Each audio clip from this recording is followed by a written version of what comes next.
All right, why don't we go ahead and get started? I got the thumbs up from Will. So we've got a lonely room today. Only Will is here. Shawnee's on vacation. She called me last night after I went to bed. So I assumed something was wrong, because why else would you call your boss late at night on a Monday? But nope, she had just been drinking all day. So anyway, good times here. So that, and the other exciting thing is we have our 75th webinar coming up in 3 weeks. So we'll plan something exciting for it. I just told Will about it, so we'll give him some time to get creative. But today we're going to talk about value versus growth. And new topic, I think it hopefully should be interesting. But first, our housekeeping items. So number one, anything you hear today is general advice. I don't know anything about you, so I can't answer any personal questions. The other thing is I would love other questions that do not involve personal advice, so please hit the chat button and send those through. And then once again, all of this is recorded. It will be up on our website tomorrow or the next day.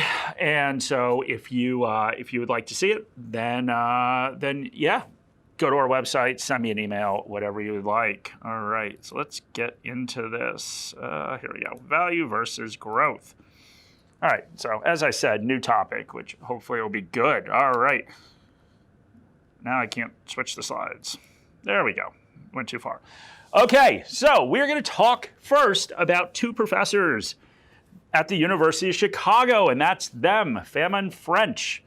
So I guess lock up your daughters, right? That picture is from the 90s. It's very 90s, for those of you that remember the 90s. But anyway, what they did is they wanted to go back and look at a couple different factors and determine what drove market returns. So remember, this is the 1990s. So they went back and they developed this 3-factor model.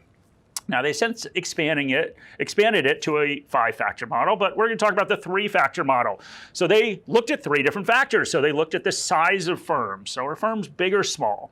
And the way, of course, we measure that is by market capitalization, which is simply the number of shares outstanding times the share price. So how much is a company worth? Big companies are worth more, small companies are worth less. So we are not looking at things like employees or revenue or anything like that. They're looking at book to market values. So the book value is the value of the assets of the firm minus liabilities. So we've talked about this one before. It is slightly outdated, but it is kind of a classic way of dividing up the market between growth and value. And then, of course, they looked at excess return. So they looked at all these things and tried to figure out, are there any combinations of these 2 factors, the first 2 factors, that lead to excess returns? And they found that there are 2 factors that led to excess returns. It is small cap stocks, so the smallest stocks that are out there in terms of how much the company is worth, and it is cheap book to value ratio. So what this is telling us is small cap value outperforms anything else. And I have this picture down here, and we'll get into what all this means in a second, so don't worry. I've got this little box here, and this box shows, this is the Morningstar style box, by the way. I took this off of our portfolio x-ray. So small cap here, large cap here. Don't worry about the numbers. That's just the portfolio I grabbed. Value to growth. So this box right down here, where this portfolio is 0 invested, that outperformed.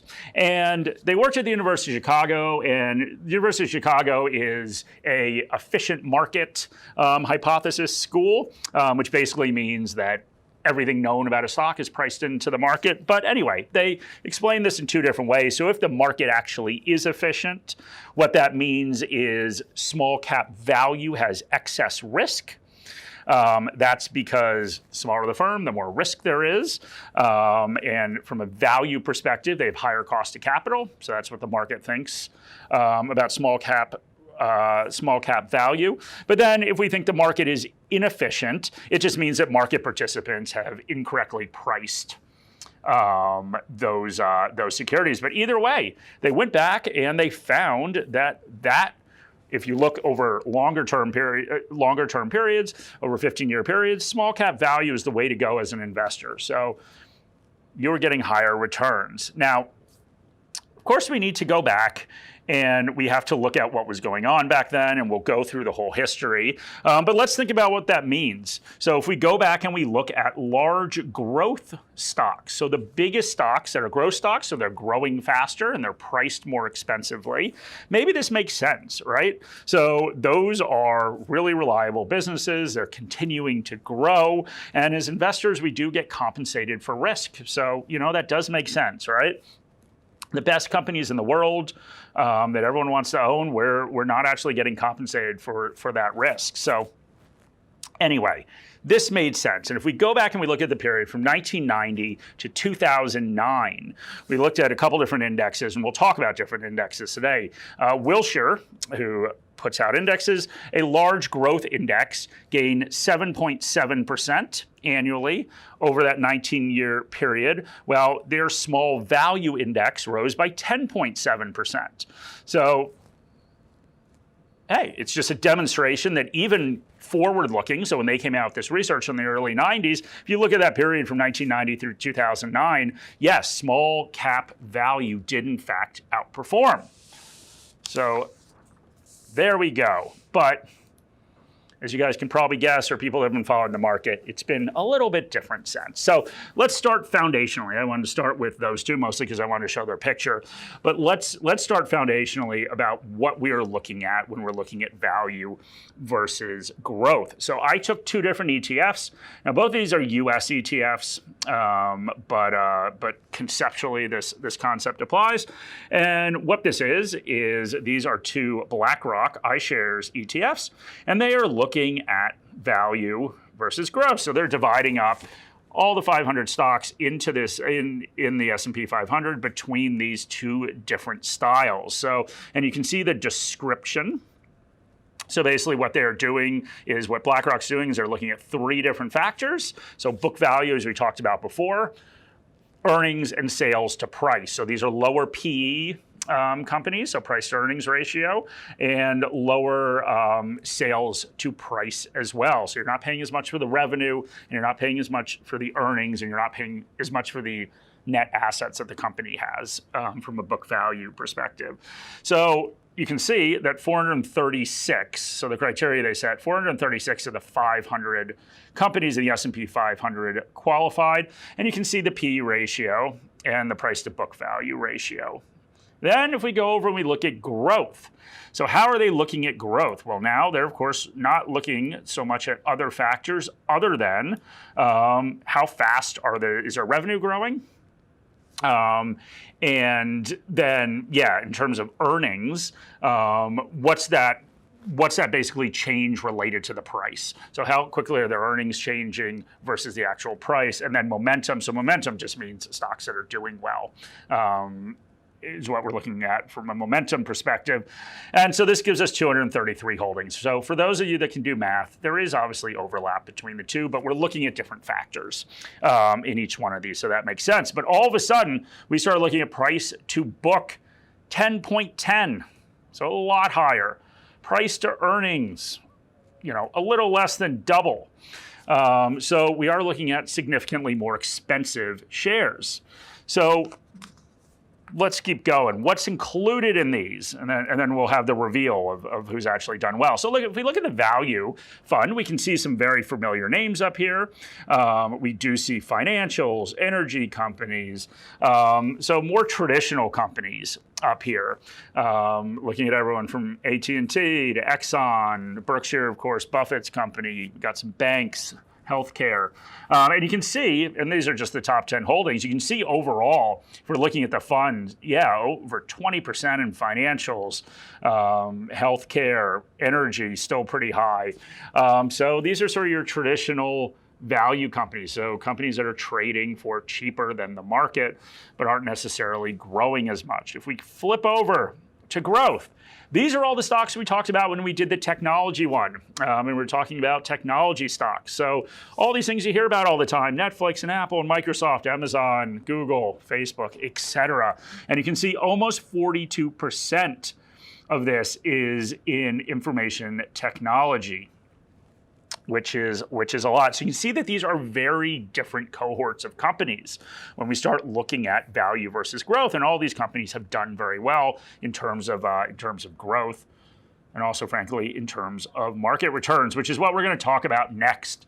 So we have this sort of consensus that small cap value and value stocks outperformed over time, and that ran all the way up until the GFC.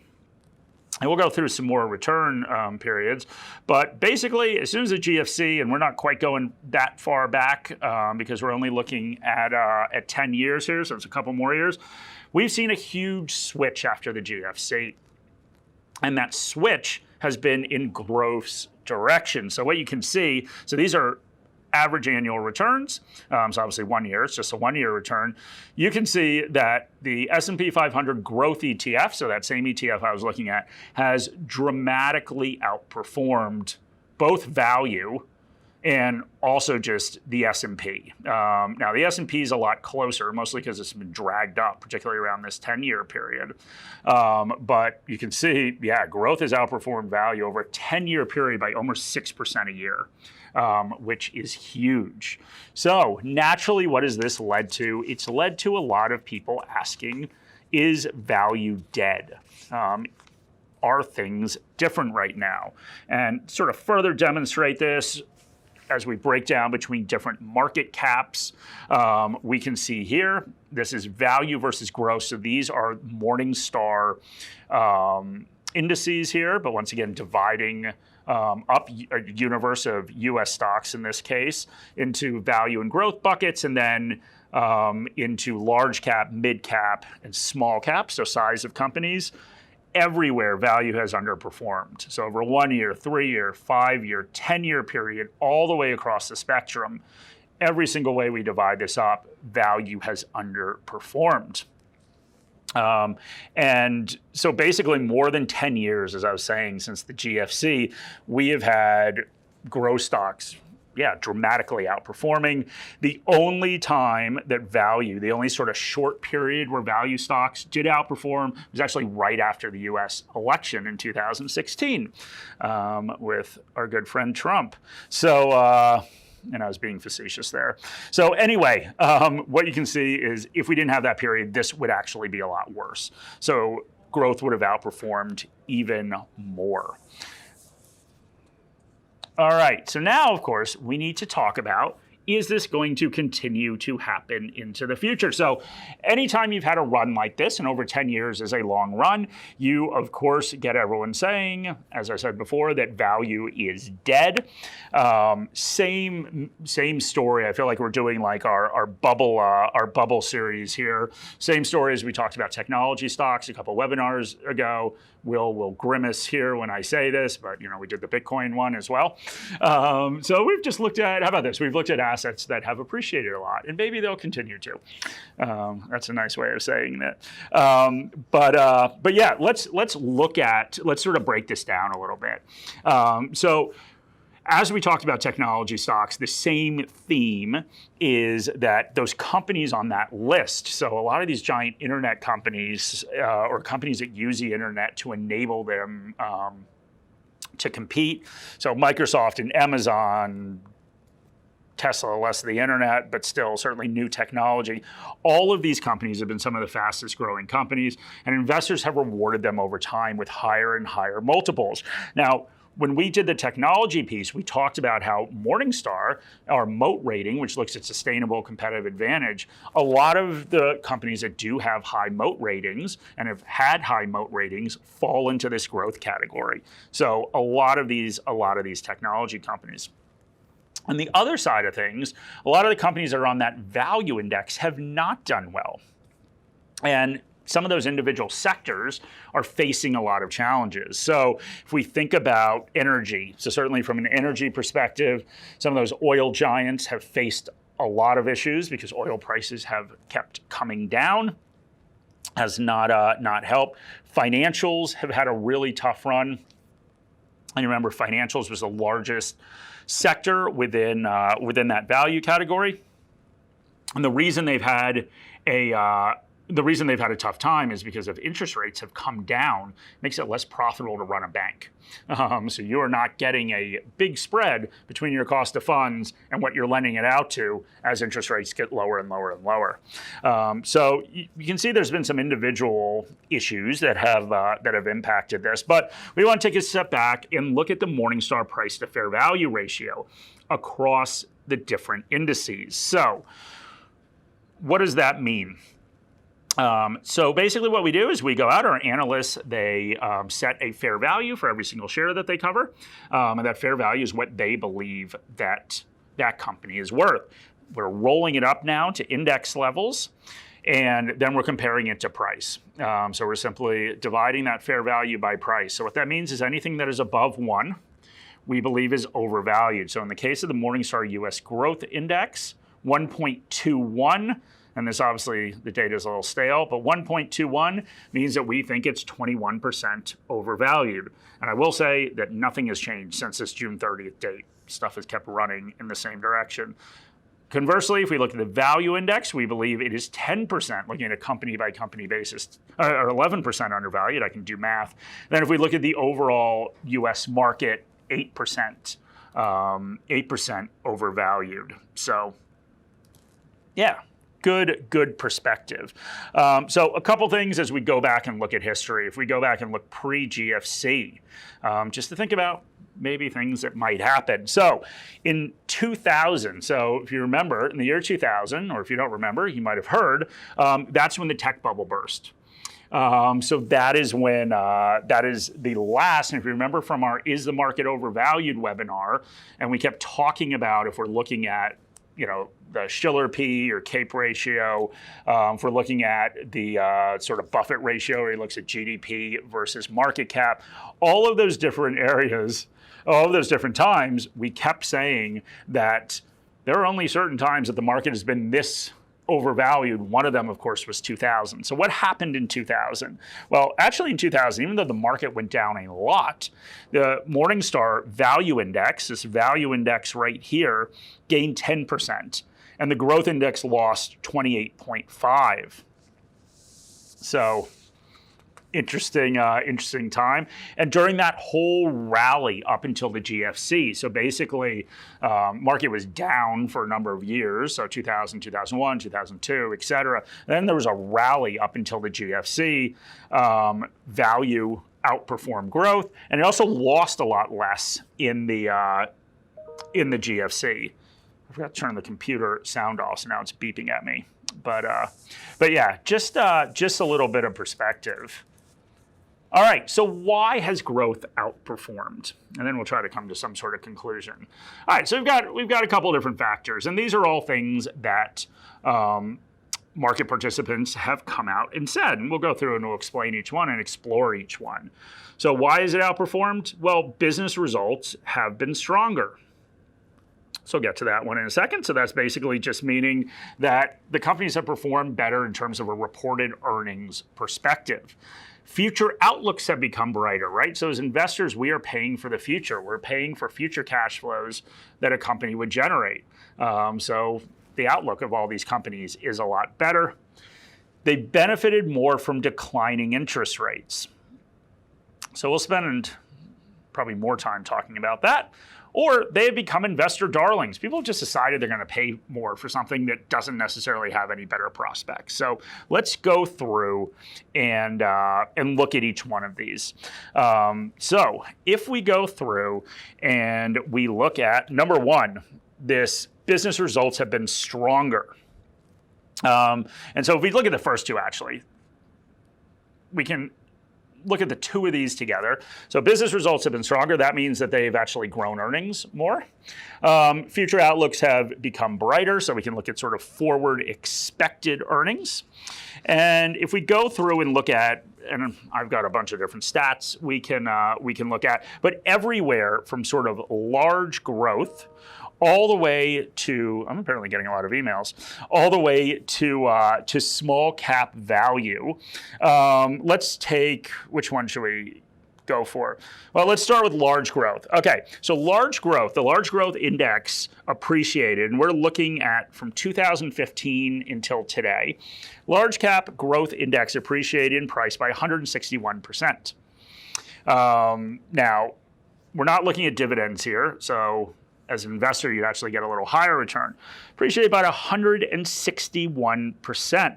So if we go back and we look at how much did they actually grow their earnings, they grew earnings by 40% in this same period. So what does that actually mean? Well, it means people are paying a lot more for them.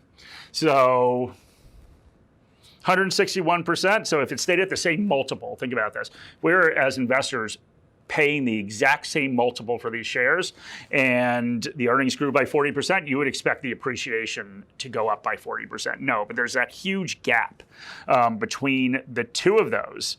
So if we go and look at small value, so the price to earnings multiple on small value has actually fallen. So over that same period while markets were going up, in 2015, investors were paying 15.6 times earnings, and it went down to 14.6 times when we look at it today. And the price of that index went up by 23%. So you can see the outperformance again, once again, 161% versus 23%. So what does that mean? That means if we start backing out that reduction in earnings multiple, those companies actually managed to grow earnings by 31%. So 31% versus 40%, not a huge difference, but a huge difference in actual price. So what that tells us is if we look at these two, neither one of those apply. So those are not actual reasons why they outperformed. Let's look at this third one. They benefit more from declining interest rates. So on the one, what day is today? Today's Tuesday. On Thursday, we talked about how to value a share. And we talked about when we value a share, we need to estimate out cash flows into the future. And then we need to discount them back to the present.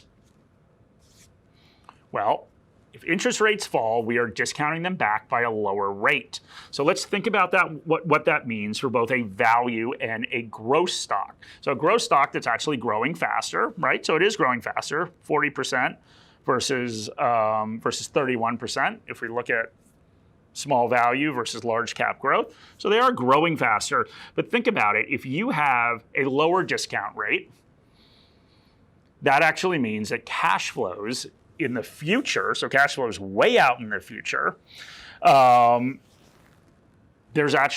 worth more to you, right? So the larger cash flows that a growth company would have, and I should have gotten out the Excel sheet again and went through this, but the larger cash flows that they would have in the future, they'd be worth more. So that means sort of growth, future growth that is baked into earnings actually benefits with declining interest rates. Now, the question, of course, is where interest rates are going to go from now. But we can say, why is it outperformed? Well, 3 kind of checks the box. But let's look at this fourth one. So the fourth one is obviously the biggest impact. And the biggest impact, if we go back once again, so if we look at large cap growth, they traded at 24 times their earnings in 2015. Now they trade at 45.2 times their earnings, whereas the multiple actually fell for small value. So what does that mean? It means number 4 is the biggest impact. Now, let's think about what this actually means for you as an investor. Think about this. If we're baking all these growth into companies, it means that we have very high expectations. And when the market disappoints investors and does not perform up to their expectations, when they have all these models built out that are estimating future cash flows that have all this growth built into it, for the term price to perfection, that means that it isn't how well the company does, it's how well the company does in comparison to what investors think it's going to do that matters. And this has always been something that has eventually tripped up growth, where these expectations eventually became too great to justify the actual price that you're paying for them. So if we think about paying 14.6 times earnings for small cap growth versus 45 times earnings for small cap value versus large cap growth, that's a huge difference. So it doesn't mean ever that investors will pay the same amount for small, slow-growing companies as large, fast-growing companies, but all we need is to narrow that a little bit, and all of a sudden value comes back. Oh, we have some questions. All right, so oh geez, what did I do with that? Let's go through some questions, and I'll try to turn this off so I don't get paranoid that people keep emailing me, because none of them will probably be good. All right, so let's go through some questions, and then I can show you a couple things on the website. All right.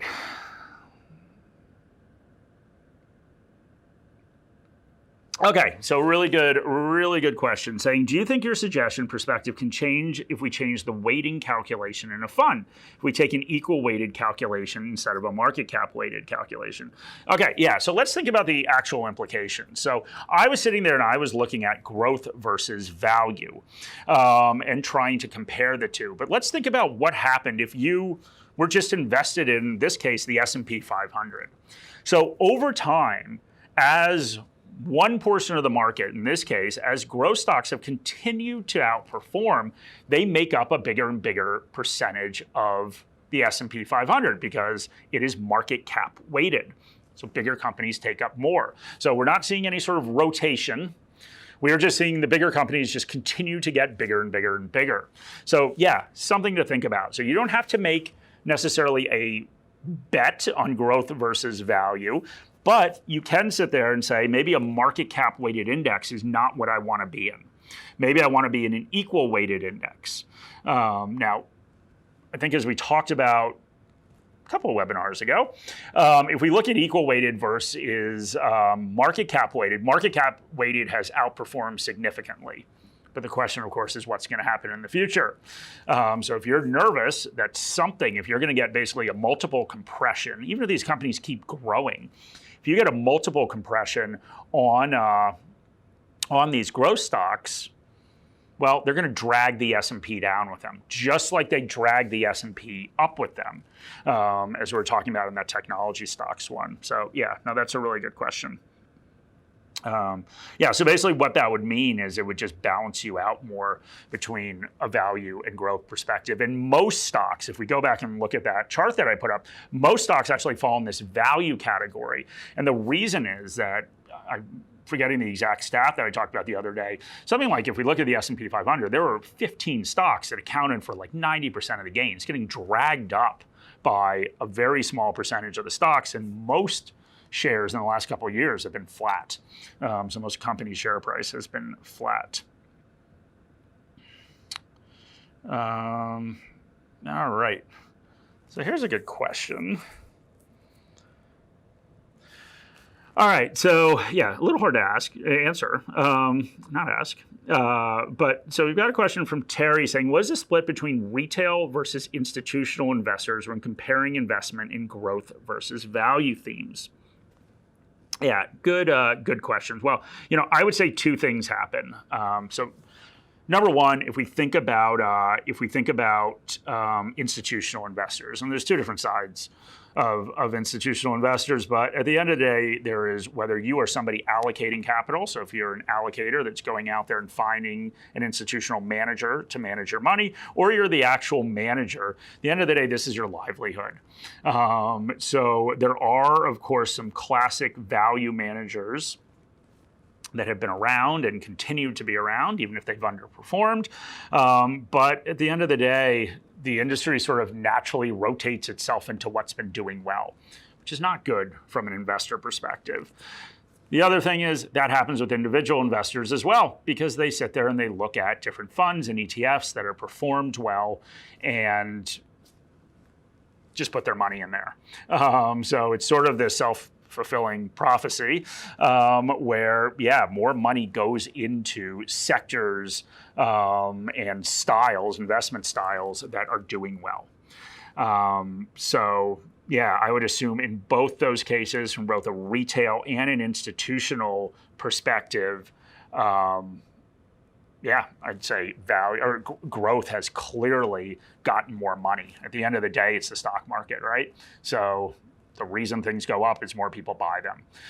So I think we've seen a huge rotation into growth, and the question is obviously, will that continue?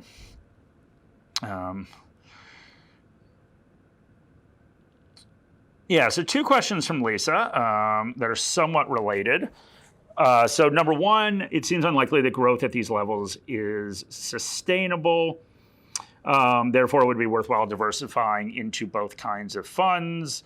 Also, is it too late to invest in growth stocks if they're trading at such a high price? Yeah, I obviously can't.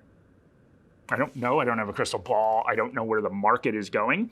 But what I will say is, from a personal perspective, I've obviously been. Well, I'm not obviously, but I've been more focused, I think, on value stocks. It always just made more sense to me. Just kind of goes with my personality, but that has obviously not done well lately. So it's too soon, or well, we have no idea. We have no idea what's actually going to happen going forward. Just be cognizant of what you're actually investing in. So what you're investing in, number 1, if you're making a specific bet on growth stocks, but also what you're investing in if you are just investing in an index fund that is sort of dominated by all of these growth stocks and sort of technology-related companies. All right, so Terry had this other question about the correlation between the performance of growth and the decline of interest rates. Yeah, so what I would say is, what would happen if interest rates were going up? Well, if interest rates were going up, all things being equal, just simply looking at that model that we put together, looking at a discounted cash flow model, what would happen? Well, earnings that are closer to today have less time to discount them back by, so they would be less impacted by a rise in interest rates, just purely from a model perspective. Now, different companies could be impacted by interest rates, but one important thing to think about is financials. So if you go and you look at, we'll go back to,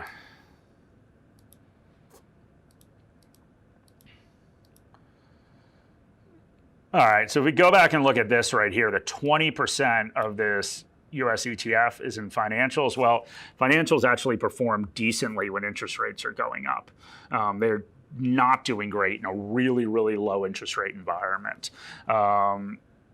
And if we go here, obviously there's a big allocation, almost 42% in information technology. So that's another consideration. All right, let's see. I understand the concern.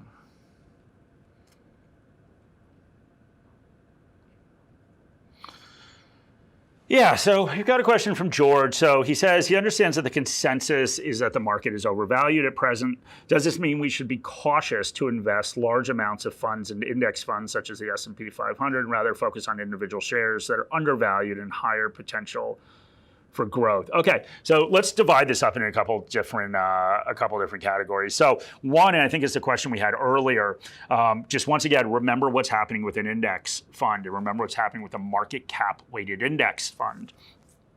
What active managers will come and tell you is they will tell you that they will outperform in markets that are going down. Whereas an index, right, like a market that's just going up, especially one that has the same group of companies that's continuing to go up, that is the perfect environment for an index fund. And it makes it next to impossible to beat as an active manager unless you're invested in those stocks. So if you go and look at it, we did this on our podcast, on a podcast episode, we looked at the makeup of a value fund and a growth fund. The growth fund vastly outperformed because it owned all these stocks that have done well. All these Apples and Netflix and Tesla and everything else. So that's one thing to think about. Who are you, if you're taking an index perspective and you're taking a market cap weighted index perspective, what happens if these very expensive stocks, now the market as a whole, interestingly, is not that expensive if you look at individual shares, but yeah, if we look at the market overall, that's dragged up by these companies, these growth companies are trading at 45 multiple, yeah, that's dragging it up and making it more expensive. So yeah, in that case, it would be rotating into cheaper stocks. But the other thing you did put in there, higher potential for growth. Remember that the companies don't actually have to grow. It's not the only factor in returns. So growing earnings is really important for returns, but it all depends on what investors are willing to pay for those earnings. So if that 45, as I said before, if that 45 PE ratio on the growth side of things even came down to 30, which would still be historically high, if it came down to 30, you were going to get terrible returns as a growth investor. And yeah, at the end of the day, if the value, that small cap value that fell from 15.6 to 14.6, if it goes back up to 15.6 and those companies continue to grow, even if they're growing a lot slower, you're still going to get pretty good returns. So let's see. Oh, so this is a really good question, a difficult one for me to answer. But the anonymous attendee, which is our favorite attendee, says, what shares sectors perform best if inflation is high, but interest rates stay low? Now, so this is a scenario that a lot of people are worried about. So basically, central banks around the world have come out and said okay, let's take a step back. What do central banks try to do? Well, central banks have two different things that they're trying to do. So they are trying to make sure that unemployment stays low, and they're trying to make sure that inflation doesn't happen. And that's the balance that they're trying to strike. And so what they've done is traditionally they have sat there and said, okay, we're really worried, or more worried about inflation. So there's basically a level of inflation that will cause us to raise interest rates. And even though we know that raising interest rates is potentially going to increase unemployment, because we don't want inflation to get out of control. Sort of the lesson and where all of this came from was, of course, the 70s, where this happened. So the 70s into the early 80s. And what had to happen in the 80s? Well, in Reagan's first term, Volcker at the Fed just kept raising interest rates, even though it was putting a lot of people out of work, because he and lots of other central bankers wanted to crush inflation and beat inflation because it was out of control. They knew that they had to do that if the economy ever was going to get back in good shape. Now that worked. So of course, when something works, and yes, there's a lot of short-term economic pain, but when something works, of course, everyone's sort of going back by that same playbook. Now things have changed recently, and people have been worried about this for a while. So even Bernanke, when he was heading up the Fed, he had this nickname, Helicopter Bernanke, because everyone's worried about deflation instead, what Japan's experience is. So his Helicopter Bernanke thing was he was going to drop money out of a helicopter. He's obviously just using an analogy when he was a Princeton professor. He was going to drop money out of a helicopter to make sure inflation didn't happen. So things started to shift. Now things have really shifted with COVID, and central banks have actually gone out and say, okay, they're willing to tolerate higher inflation in order to make sure that unemployment stays low or reduces, since it's gone up in a lot of places. So people are worried about this scenario that the anonymous attendee has pointed out. What happens if inflation is high and then interest rates actually stay low? So who benefits from that? Well, people that have a lot of debt benefit from that. So think about what happens. They talk about sort of inflating your way out of debt. If I owe $100,000 to somebody, and let's just say inflation causes the money, or causes, well, basically every time, the more inflation you have, as long as that's a fixed amount of debt, the actual less, the smaller amount of money that actually is in terms of purchasing power. So as long as my salary is keeping up with that inflation, well, all of a sudden I'm in pretty good shape. So yeah, people that have a lot of debt, companies that have a lot of debt would benefit from that scenario. They could still finance their debt if they want to keep rolling it over, keep taking it out. They could finance it at low levels because interest rates are low, but also it's slowly getting inflated away, or quickly getting inflated away if inflation goes up. So think of it, I didn't describe it very eloquently, but it's literally the same thing as if I have money in the bank and there's inflation. Well, my purchasing power of that money is going to go down and it's eventually going to be worth less. But if I'm in the opposite, instead of having money in the bank, if I owe the bank a bunch of money and that's a fixed loan, well, all of a sudden that's going to basically, from a purchasing power perspective, be less and less and less. So yeah, I mean, I think that is, that's one thing that could happen. But think about what's happened in the market in the past like 2 weeks. All of a sudden, there's been this sort of surge. Nothing that we've seen yet is like retail savers, but there has been a pretty big surge in interest rates. So nothing that seems high, but in terms of the actual growth, and that has spooked the market a little bit. And where that's come from is there's a lot of optimism now with COVID cases dropping in Europe and the US, starting to drop. There's a lot of optimism that with the vaccine rollouts, we can sort of get the economies going again. And what naturally happens? Well, interest rates go up during those periods. So central banks will still try to keep them down, but their market has a role to play in that as well. All right, so we've got a question from David. Can you tell us again where the recorded talks of these series are found? I can do that. That's one of the few things I can do. And if you have any other questions, let me know, or we can just finish early today. All right, let me share my screen, David. All right, so where do I want to go? All right, so if you go to Learn to Invest, so this is on our Morningstar Premium website. You can go to our Investing Bootcamp page, and here's all the recordings. The other thing you can do is if you do not have access to Premium, you can, of course, sign up for a free trial, or you can email me. And I can send you a link on YouTube.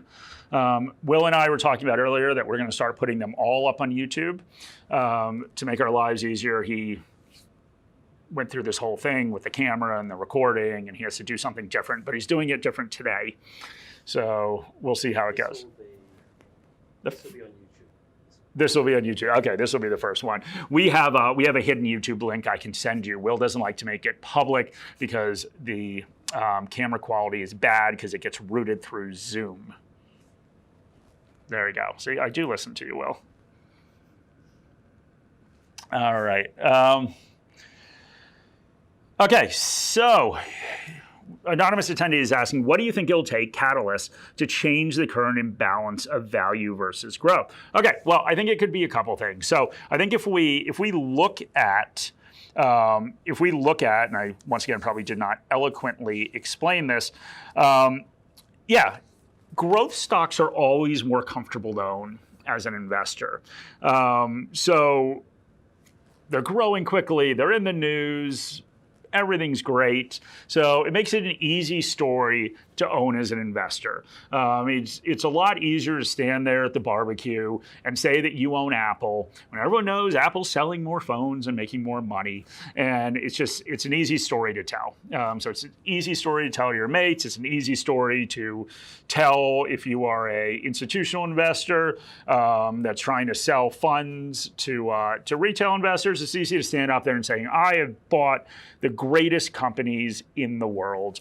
So it's an easy story to tell, and it's comfortable. So what could potentially be a catalyst to change this? Well, the market just needs to rethink. Either results need to start coming in that are not quite as great as the market thinks they're going to be. So we always see these things as investors when you get a headline number that, I'm making this stuff up, but so-and-so company, Apple, reports 20% increase in iPhone sales. And you think, that's awesome.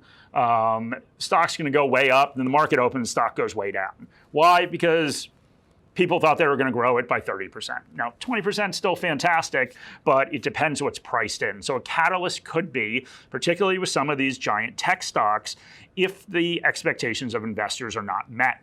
And remember, as these multiples get higher and higher and higher, you are going to have investors have to bake in to justify the prices they're paying higher and higher growth and perfection into all their models. They're priced for perfection. If something slips, that could be a problem. So that is one thing that could potentially happen. So that anything from a regulation standpoint. So we're seeing more and more, and obviously in Australia we've got this little Facebook, standoff between Facebook and the government. More and more countries are starting to look at everything from the revenue models that these companies have to the fact that they could be monopolies and they're controlling more and more of the market. To privacy issues. So all of those have an opportunity to potentially impact a lot of these companies. And yeah, if increased government regulations makes investors start to think that either their profit margins will drop or they're not going to grow as fast as they think they are, that could be a catalyst as well. All right. So, and the other thing about value stocks, and if we think about investing, is the old adage that you should under-promise and over-deliver. So it's all based on, once again, investor expectations with value stocks. And actually, I just had a conversation before I came into here with Lex, who's on our editorial team, and he was talking about potentially writing an article on Whitehaven coal here in Australia. And, I think everyone sort of expects that fossil fuels like coal will continue to fall out of favor and go away. But all those expectations are baked into the stock. So if there's any delay in that, if maybe those expectations are a little too pessimistic, then something like Whitehaven, which we at Morningstar think is pretty cheap, could outperform. It doesn't make it a good company. It doesn't mean it's good for the environment. It doesn't mean anything good's coming out of it, other than the fact that expectations from investors are so low that if there's outperformance over those expectations, then they could do better. So I've got a question from Adam saying growth and value data is only according to Morningstar data or generally available metrics. Yeah, it's generally available metrics. So what I looked at two different things. So let me share my screen again.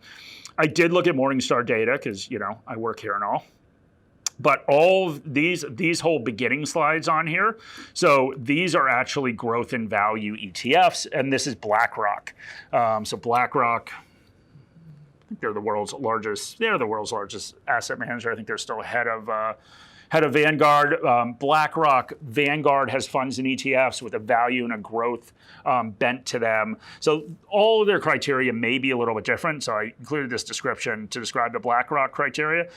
So they may be slightly different, but when they're looking at these different factors, they still split things into value and growth. I did use Morningstar data here. So this is based on Morningstar indexes. So we do have our own index business here. So that's based on Morningstar indexes. These are Morningstar indexes. This style box is, of course, based on Morningstar criteria, but this is not a Morningstar thing. So this value to growth split is across the industry. Just Google value versus growth ETFs.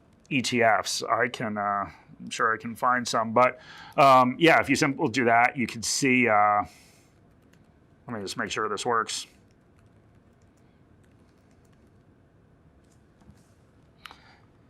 Yeah, so if you simply put in, I'll just show that this is not just Morningstar stuff. Where did I go? Yeah, so I just Googled Vanguard Value ETF. So this is a actively managed ETF that's available here in Australia. But it's simple as that. So you can go through and look at any of these large sort of ETF providers, fund providers. You can look at different value and growth splits between ETFs and funds. So that one was active, but you can also look at passive, and there's a lot of companies that have actively managed funds versus value-related funds. So that's just the manager style. So hopefully that answered your question. So someone asked, can you have a copy of the slides? Yep, just email me. So if you email me at mark.lamonica1@morningstar.com, I'll send you the slides or links or anything else you need. All right. I think we're going to finish 10 minutes early. What do you think about that, Will? Will's into it. Will is, Will's sick of me talking. So, all right, we'll be back on Thursday doing goals-based portfolio construction. And one more plug. So on the 2nd of March, I didn't put this into the 75 webinars. I'll have to change the date. The 2nd of March, we're going to have Peter Warnes on here, and he's going to do a reporting season wrap, which will hopefully be good. But yeah, we'll be back on Thursday for goals-based portfolio construction. All right. Thank you guys very much.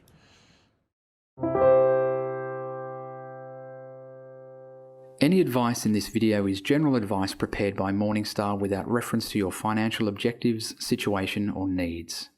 You should consider the advice in light of these matters and any relevant product disclosure statement before making any decision to invest.